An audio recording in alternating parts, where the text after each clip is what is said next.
हे माँ भगवती तू दयनीय है जाए, भक्तों में अपनी छाया करे।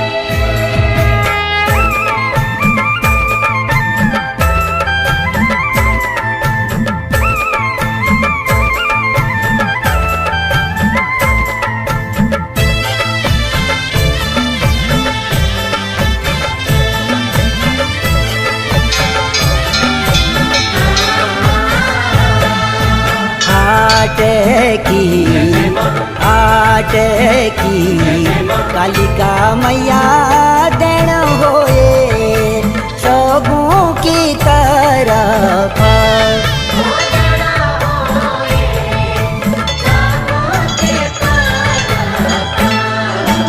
आटे की कालिका मैया देन हो